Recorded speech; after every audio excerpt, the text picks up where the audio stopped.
Hi my beautiful bookish friends, I'm Bowen and welcome to my March wrap up. In this video I'm not going to be giving too much of a synopsis of the books that I read in March because my February wrap up was so freaking long, it was insane. So I'm going to try it without, but if you want to see the synopsis in the video then you can let me know in the comments and I can always bring it back.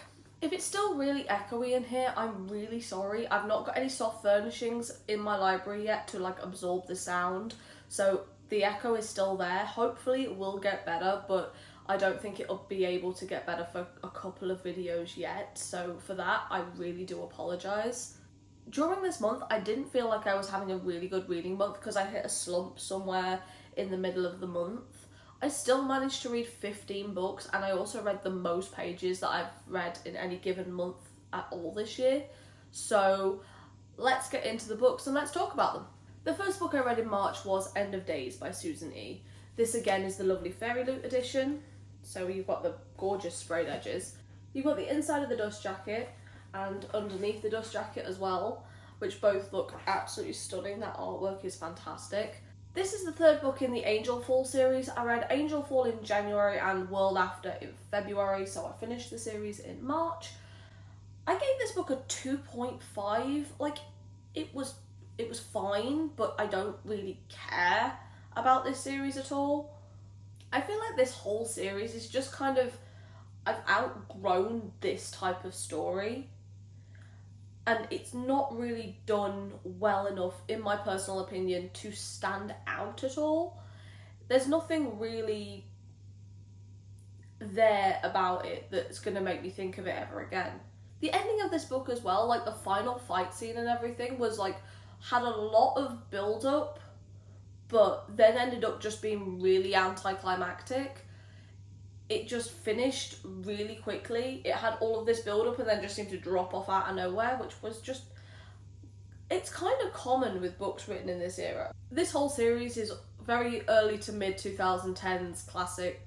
It's all pretty much the same as anything else in that era. It doesn't really stand out in any way, which if I'd have read it when I was a teenager, I think I might have liked it a bit more, but I feel like I'm too old for this specific type of YA now.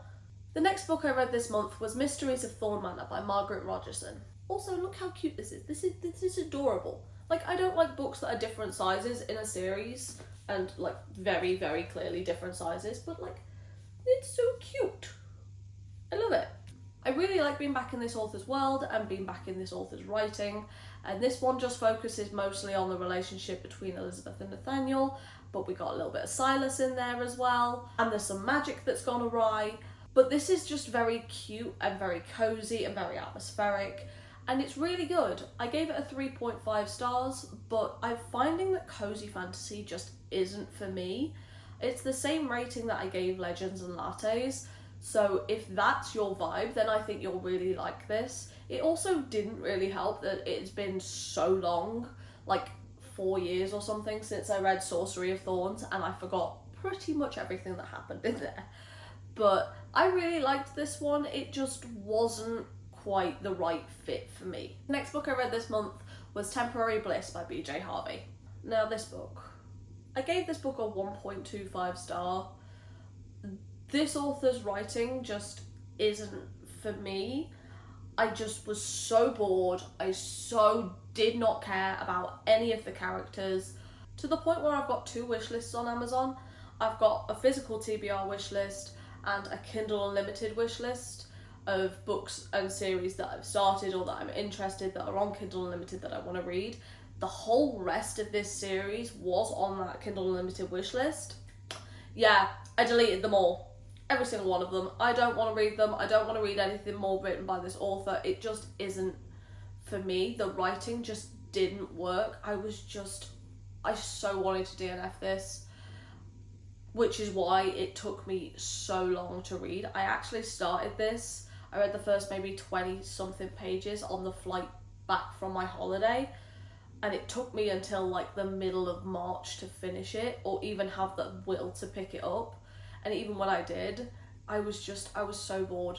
This main character had 0 personality, and all she did was sleep with a bunch of different people. And if you want to sleep around, that's absolutely fine. I'm not here to judge you for that, but like, if that's the only personality trait your main character has, then I'm not interested. Actually, that's not really fair, because I have read another book where the main character's main personality trait is that she's just consistently horny, but that one was written better. And that one was Lady of Rookgrave Manor, which I really enjoyed. I really liked that one. This one was dull. This one was so dull. It's about a 4 spice rating, but that's because there's a lot of it. That doesn't mean it's good. If I had the capacity to DNF books, I would have DNF'd this one, but I will hate read the fuck out of a book, and I hate read this.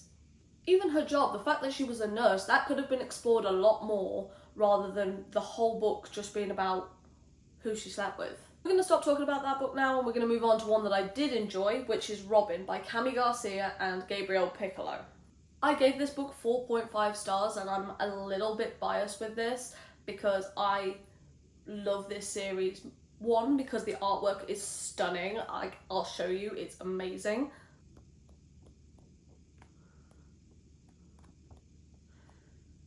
Like, it's so cute.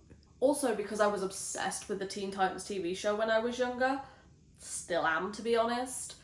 And this brings such strong nostalgia for me. So a lot of that 4.5 is nostalgia rating. I like how in this one it explores the relationship between Damian Wayne and Dick Grayson, especially because the character of Robin has been so many different people throughout the original series.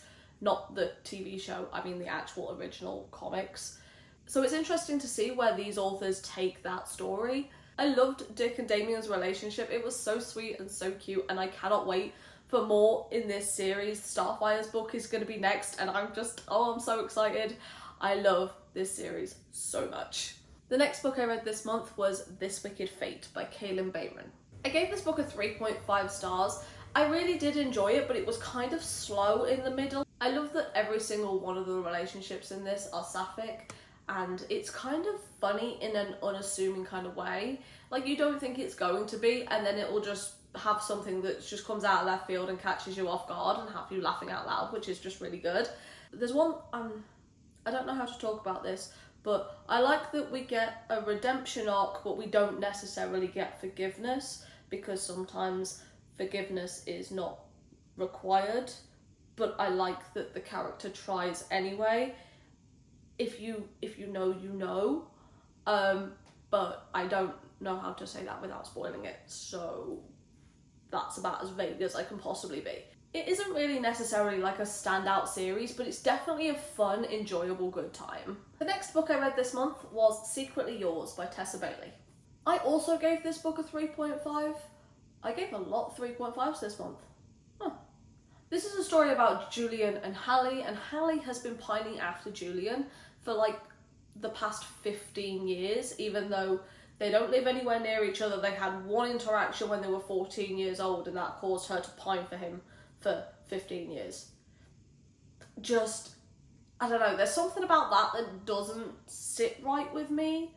They had one interaction when she was 14, and she's rode off the coattails of that for the past 15 years. They've not been in each other's circle since then. She moved away, he moved away. They've not seen each other. She's kept up with him on social media, but they've not actually interacted with each other. Like, it just feels weird. Like, don't get me wrong, this book is fun. It's got that standard, like, Tessa Bailey, good time, fun, smart. I gave it 3 chili pepper spice rating because it's really good. But just the dynamic didn't work for me. Julian is very straight-laced and he suffers with panic attacks, and he runs very, very much on a schedule, and that is the way that he has to control him spiraling into panic attacks, and Hallie just completely throws off his schedule. And Hallie comes across as very ADHD as well. Like, it's not stated outright that she has ADHD, but it has the same feeling to it. Hallie's character comes across as very manic pixie dream girl, like she's only there to get Julian out of his shell. And while she has her own insecurities as well, but I do like how both of them work on their own issues for themselves as well as for each other. The next book I read this month was a reread, and that was Daisy Jones and the Six by Taylor Jenkins Reid. Now, I adore this book with my whole ass. I gave this book 5 stars the first time I read it, and I gave it 5 stars again. The only reason why I don't have my physical copy of it is because I lent it to my dad's girlfriend. I also read this in my March vlog, so I will link that down below when it goes up. I reread this because I wanted to reread it before I watched the TV show, which I still haven't watched because the book destroyed me body and soul to the point where I don't think I am emotionally equipped to handle watching the TV show right now. I will get there eventually, but I'm not there yet. I love this book so much. It was 5 stars the first time I read it. It was 5 stars this time I read it. The first time I read it physically, this time I listened to the audiobook while going through and highlighting and tabbing everything, and I am unwell. Taylor Jenkins Reid is an absolute master at being able to write characters that feel so real. Like, I defy anyone to read Taylor Jenkins Reid's books and not want to Google her characters. As in, when I first read this book, the TV show wasn't out yet. I was there on Spotify in like 2019 trying to look up music by Daisy Jones and the Six, and it didn't exist yet. Same concept with Evelyn Hugo. I was going on IMDb trying to find the movies that Evelyn Hugo was in, only to realise that she's not real. And it's just, oh my god, I can't get over this woman's writing. It feels like real people, more so than anyone else. Also, I didn't realise until this read through that there's one character that appears in Daisy Jones and the Six that's one of Evelyn Hugo's husbands, which I thought was like a really cool tie-in. I think all of her books about celebrities all kind of tie into each other in some way, shape or form. I've not read her other 2 newest ones yet. I'm not sure as I will because I know how much they destroy me. Oh my god, this broke me. This broke me so much, and I love every second of it. The next books I'm going to talk about are Spy Family Volume 2 and Spy Family Volume 3. I finished Spy Family Volume 3 earlier this morning, and I finished Spy Family Volume 2 earlier in the month. I am obsessed with this series. I love it so much. I gave both of these a 4.5 star. Volume 2 focuses on Anya's first day of school and how she's trying to make new friends, especially with the target's son, and how that all goes and how like kids are mean, and it's so cute and it's so wholesome and it's so good. And Volume 3 focuses more on Yor and Lloyd's relationship, how they're trying to fake it in front of Yor's brother when he comes to visit, and it's so funny and it's so sweet. It's so cute as well, because I think like little Damien, who's the little bully, the target's son, has like a little crush on Anya, and then there's the fake dating thing in Volume 3, the marriage of convenience, and it's just, oh, I love this so much. I love this whole series. There's just always certain little things in there that just feel kind of off to me, which is why these ones have a 4.5, whereas the first one had a 4.75. But that is because I am stingy as shit with my 5 stars. But I rated it 5 stars on Goodreads. I round up for 4.5, round down for everything else. Because this 4.5 from me does deserve a 5 star on Goodreads. It's just my personal thing. I love this series and I cannot wait to read more of these books. The next book I'm going to be talking about for this month is Booked on a Feeling by J.C. Lee. This book was cute. I gave it a 3.5 star. It had this really adorable bookshop kind of setting, which I am obsessed with books that are set in a bookshop or a library or anywhere where I would personally like to spend a lot of time, to be fair. This story is about our main character Lizzie, who's a lawyer, and one day when she's in court, she ends up having a panic attack. So she ends up taking herself away from work for 3 weeks, and she goes to stay in the same town where her best friend lives. Her best friend has been pining for her for their entire friendship. Now, don't get me wrong, I love a mutual pining thing, but this isn't that. He's pining for her for the entire time, and she's only just beginning to see him that way. The writing was good, the setting I really enjoyed, but just the relationship wasn't it for me. There's a whole thing with friends to lovers that has to be done in a certain way for me to be able to like it. For example, if it's mutual pining, I am obsessed. I am all over that. I love that to pieces. But when it's one of them has been pining for a really long time and the other one just is only starting to realise their feelings, it just doesn't really sit well with me. Because it's almost like the character that's been pining has just been like waiting around to see them realise their feelings, and it just, it kind of gives me the ick. Jack, the best friend, has been pining for Lizzie for the past 20 years, since they were 10 years old, which, since they were 10? Really? No. I still gave it a 3.5. I gave it a 1 spice rating as well. It wasn't very spicy at all. It was like, it's not closed door, but you're not in the room kind of spice, if that makes sense. It was cute, it just wasn't really for me. The next book I read this month was Gilded by Marissa Meyer. This is the Fairy Loot edition. If I have a pretty edition of a book, chances are it is the Fairy Loot edition. I gave this book a 3.25 star. It was very much a story and a story and a story. Our main character is a storyteller, so we get her telling lots of like little fairy tales and folk tales and stories that she's just made up all throughout the book. So sometimes it kind of makes it hard to follow the actual plot because you're getting so many of these tangent kind of stories.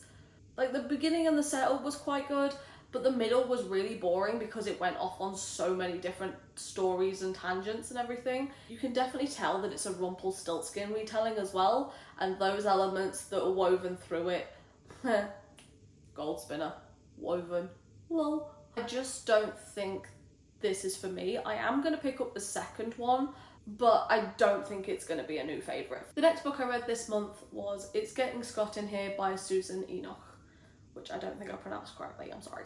I gave this one a 3.5 as well. This has the same basic plot as Say Yes to the Marquess by Tessa Dare. I did prefer this one though. They're both about a woman that's engaged to the eldest brother and ends up falling for the younger one. It was fine, but it didn't really do anything to blow me away. I like that Niall in this was kind of the peacekeeper between him and his brothers, but Amelia Rose didn't really have much of a personality. I liked their banter, and while I did enjoy this, I just wanted more from it than I got. I wanted more spice, I wanted more banter, and it just kind of felt lacking on almost all counts. It was definitely a good time, and I did have fun while I was reading it, but it just kind of missed the mark for me. The next book I read this month was The Very Secret Society of Irregular Witches by Sangu Mandana. This is the kind of cozy fantasy that I really, really enjoy. If you liked House in the Cerulean Sea, I think you'll like this one as well. I gave it a 4.25 star. It was just so sweet and so cute and so wholesome and so well written. The setting for this was really beautiful, like the British countryside with the big manor house in it. It made me really want to go for a walk. I mean, I didn't.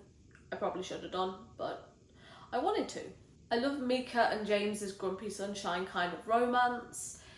Ian was a bit much, but I loved all of the personalities and the way they worked together. This book is perfect for if you want blankets and a cup of tea and a nice cozy book. This is it. The next book I read this month was Bookish and the Beast by Ashley Boston. I gave this book a 2.75 star. I feel like the writing was trying too hard to be deep, and it really, really wasn't. Also, the celebrity and civilian kind of dynamic never works for me. I've never really found one that does, I don't think. Vance is a celebrity that most people love to hate. He's got that bad boy kind of persona about him, because he presumes that this is the way that people want him to act. He's just a spoiled brat most of the time, and I absolutely cannot stand him for most of this book. He does have some character growth, but when his feelings get hurt, he reverts so quickly back into being that spoiled brat again, and Rosie just deserved so much better. You can definitely see the Beauty and the Beast elements in this, especially with the Gaston type of character, but I just don't think this one worked for me. This just didn't work for me. It was just kind of meh. So with that, we'll go on to the last book that I read this month. And the last book I'm going to talk about this month is Ruination by Anthony Reynolds. I also gave this one 3.5 stars. This is a book that is based on the video game League of Legends, which I've never played League of Legends, but I have played similar types of RPG kind of games. Not many, I will grant you, it is probably just Diablo 3. And this definitely read like the cutscenes from a video game like that. This gave very strong written by a man energy. While I get it, it was written by a man, it just means that the female characters were not portrayed as well as I think they could have been if they'd have had a little bit more of a feminine input, even if it was just a sensitivity reader kind of going through it. But I don't think that feminine rage was portrayed very well, or some of the female characters' motivations were portrayed very well. Don't get me wrong, the story was definitely compelling. I definitely had a good time while I was listening to this audiobook, but I don't feel like some of those elements worked well, because I don't think I've ever read a man that writes feminine rage well. I like the plot and the story as a whole, and it did make me very intrigued to pick up the video game. And that's all the books that I read in March. If you got this far into the video, leave a book stack emoji, because I've got quite a few books that I read this month that are set in like bookshops and libraries and such. So for now, that's everything from me. Thank you so much for stopping by. It's been lovely having you here, and I hope to see you in another video coming very soon. Bye.